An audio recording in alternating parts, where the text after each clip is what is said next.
Esto es El Lavadero Network, porque la política sucia se lava en casa. Un saludo cariñoso, fraterno a los pueblos hermanos de Chile, de Perú, de Colombia y a sus gobernantes, al presidente de Chile, Sebastián Piñera, al presidente de Colombia, Iván Duque, al presidente de Perú, Francisco Sagasti. Me da mucho gusto participar en este encuentro de Estados miembros de la Alianza del Pacífico. Mi intervención va a tratar básicamente sobre nuestra experiencia en enfrentar esta doble crisis, la sanitaria, la pandemia y la crisis económica. Doy por entendido y aceptamos la necesidad de fortalecer nuestras relaciones en todos los órdenes, en lo económico, en lo social, en lo cultural, en lo comercial. Y solo puntualizar que debemos todos, cada quien, de acuerdo a su realidad, a su circunstancia, entender de que ir a una nueva normalidad después de la pandemia implica también aceptar de que hay una nueva realidad en el mundo y en nuestros países. Ya no se puede continuar con las mismas estrategias. Tenemos que reinventarnos en todos los órdenes. Ya no se puede seguir sosteniendo la misma política económica. No se puede poner vino nuevo en botellas viejas. Más cuando las políticas que se han aplicado en el pasado no han dado resultados. Esto no es un asunto ideológico, es de juicio práctico. A nosotros nos deja lecciones muy importantes la pandemia, así como nos deja sufrimiento y tristeza por la pérdida de vidas humanas, también nos enseña de que no se debe de abandonar el sistema público de salud, que fue un error grave apostar a la privatización de la salud, como se hizo también en el caso de la educación. Nosotros actualmente, por esa política privatizadora, tenemos un déficit de médicos y de especialistas. La educación y la salud no son privilegios, son derechos de los pueblos. Entonces, tenemos también que revisar, decía, la estrategia que se ha venido aplicando cada vez que se presenta una crisis económica. Antes, frente a una crisis, lo que se hacía y se recomendaba, incluso hasta por organismos financieros internacionales, era recurrir a créditos, endeudar a nuestros países. y utilizar ese endeudamiento para rescatar a las grandes corporaciones, tanto empresariales como financieras. Ahora, con la crisis que precipitó la pandemia,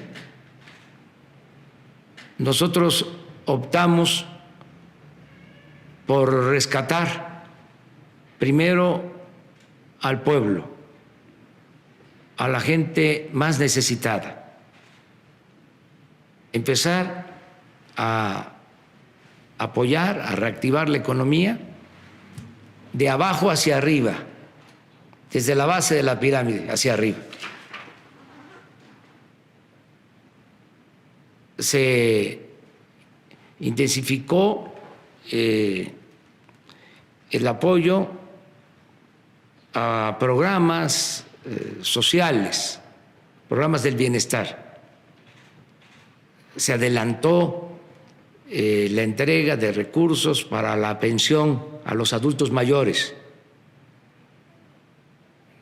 para que no salieran los adultos mayores de sus domicilios y se cuidaran.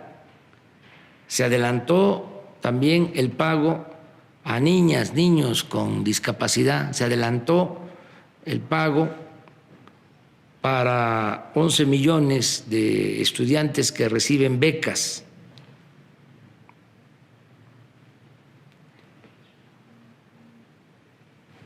Toda esta inversión que se dirigió a la base de la pirámide social ayudó a que no se nos desplomara el consumo, que la gente contara con lo fundamental, los alimentos, los artículos de primera necesidad. Entonces logramos que la economía se reactivara pronto. Ya estamos en ese proceso. Es importante informarles que esto se reforzó con una aportación extraordinaria de nuestros paisanos migrantes, que a pesar de la pandemia están enviando ahora más recursos a sus familiares en México.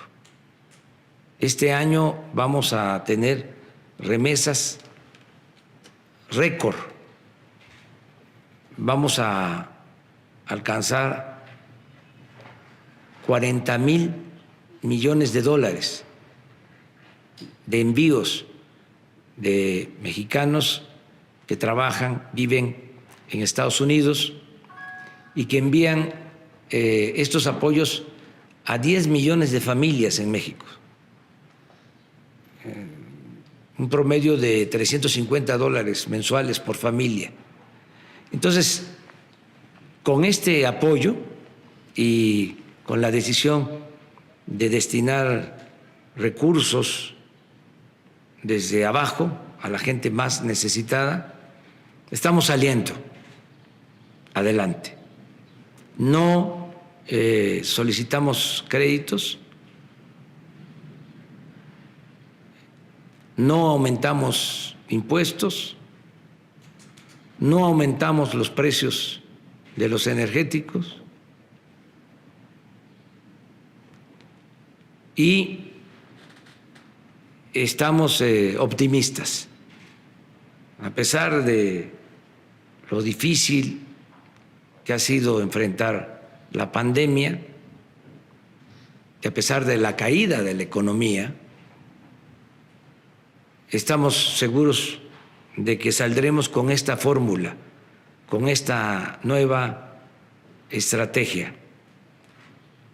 Desde luego, como ustedes saben, en México hemos decidido acabar con la corrupción. en nuestro diagnóstico desde que estábamos en la oposición. Sosteníamos de que el principal problema de México era la corrupción, que nada había dañado más al país que la deshonestidad de los gobernantes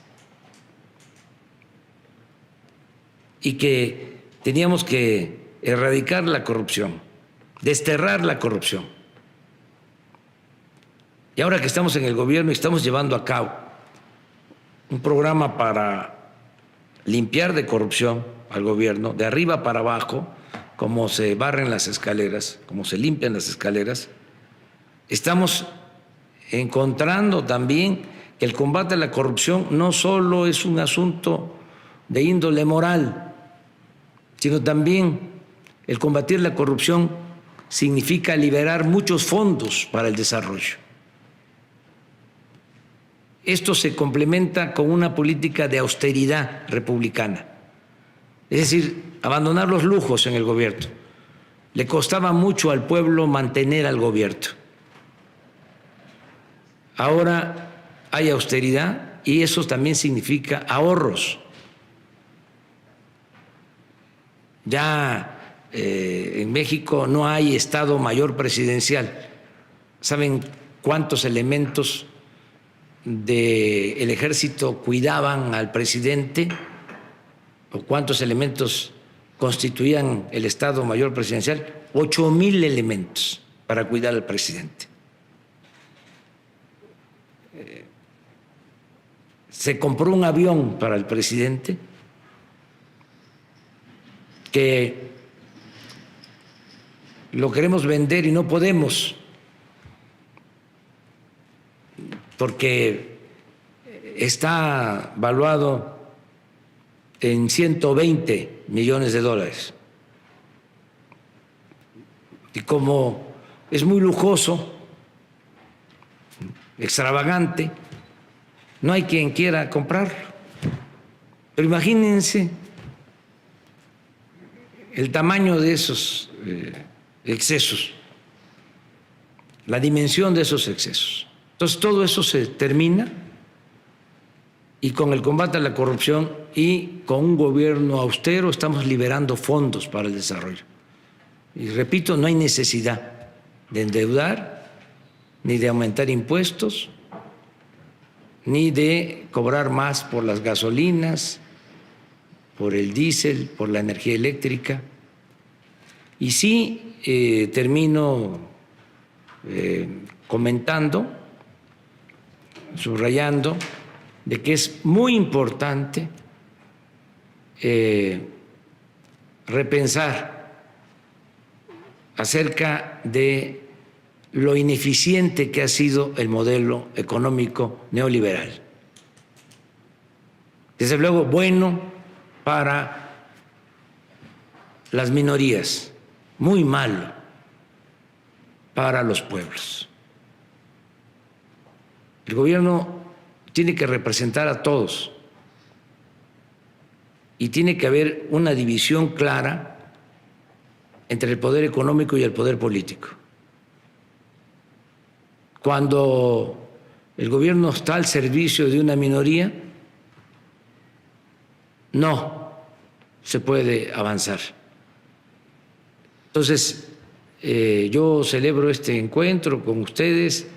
La verdad, muchas gracias al presidente Piñera, que es ahora el responsable, el coordinador de este encuentro y de la alianza que está por concluir su mandato, y le deseo lo mejor al presidente Duque, que va a tomar la estafeta.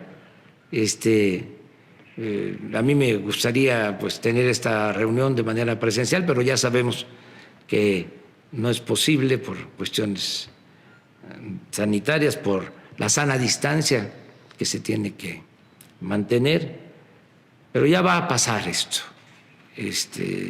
y nos vamos a encontrar en lo personal. Un saludo también al presidente del Perú.